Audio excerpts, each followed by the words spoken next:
Kisah kesaktian Ki Bahurekso, Adipati Kendal yang tapangalong selama 40 hari. Sosok Ki Bahurekso mungkin terdengar asing di telinga masyarakat umum. Namun, dirinya merupakan pria pertama yang pernah menjadi Adipati Kendal. Kisah Ki Bahurekso bermula dari zaman Kerajaan Mataram Islam di tahun 1613-1645, di mana saat itu mereka sudah harus melawan penjajah yang datang dari Portugis dan Belanda. Ki Bahurekso konon bermula dari kisah seorang pemuda yang bernama Joko Bahuputra Tunggal Ki Ageng Cempaluk yang ingin mengabdikan diri di Kerajaan Mataram. Ki Ageng Cempaluk merupakan sosok yang diasingkan di desa terpencil karena sempat melakukan kesalahan di masa lampau. Namun, Sultan Agung, Raja Mataram saat itu, dengan senang hati menerima Joko Bahu di istananya. Tetapi, sebelum Joko Bahu bisa mengabdi di istana, dirinya harus terlebih dulu membuktikan kesetiaannya terhadap Kerajaan Mataram, yaitu dengan menyelesaikan 3 ujian yang diberikan kepadanya. Pada ujian pertama, Joko Bahu harus membendung Kali Sombong, yang akan membantu rakyat Kerajaan Mataram tiap kemarau datang. Kali Sombong terkenal akan keangkerannya. Namun, Joko Bahu menyanggupi ujian yang dia berikan, dan berangkat untuk membendung kali tersebut. Bersama dengan sejumlah prajurit kerajaan, dirinya bekerja untuk membendung kali. Namun, kerap terjadi keanehan saat Joko Bahu bekerja. Setiap pagi, Joko Bahu kerap menemukan bendungan yang dia kerjakan bocor tanpa sebab. Hal ini terjadi terus-menerus selama beberapa hari. Akhirnya, Joko Bahu melakukan pertapaan bernama Tapabrata untuk mencari solusi membendung kali. Dalam pertapaannya, dia bertemu dengan Welut Putih, sosok penunggu kali tersebut. Dialah yang menyebabkan Kali Sombong terus bocor. Joko Bahu melakukan tawar-menawar agar Welut Putih membiarkan dirinya untuk membendung kali tersebut. Pada akhirnya, Joko Bahu berhasil melaksanakan tugas yang diberikan oleh Sultan Agung.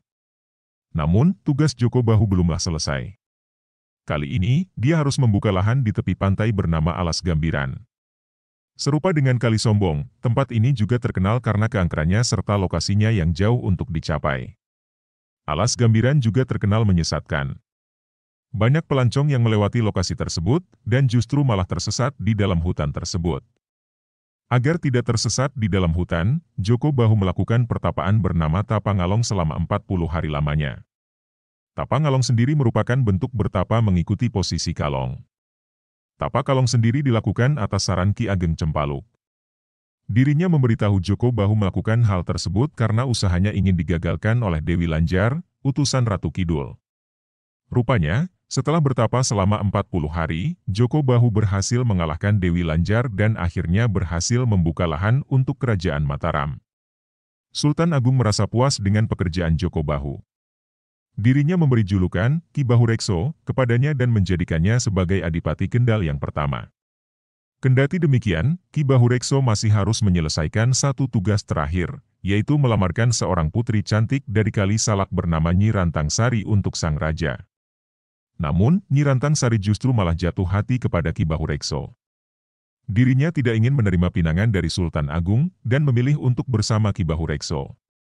Ki Bahurekso berusaha mencari pengganti lain untuk Sultan Agung. Dia menemukan putri lain dengan kecantikan yang sama cantiknya dengan Nyi Rantang Sari. Tetapi, Sultan Agung merasa ditipu oleh Ki Bahurekso dan ingin melancarkan hukuman mati kepadanya. Hal ini berhasil dicegah oleh Patih Singaranu. Dia menyarankan agar Sultan mengganti saja tugas ketiganya dengan tugas yang sangat berat. Sultan Agung pun setuju, dan dia memerintah Ki Bahurekso menyerang Belanda, yang saat itu berada di Jakarta. Atas saran Ki Ageng Cempaluk, Ki Bahurekso berangkat ke Jakarta melalui jalur air. Ini bertujuan agar Ki Bahurekso tidak kehilangan kesaktian senjatanya dalam perjalanan. Awalnya, Belanda merasa kesulitan melawan tentara Kerajaan Mataram. Jenderal Belanda yang bernama Jenderal Raffles bahkan meninggal karena terkena penyakit malaria.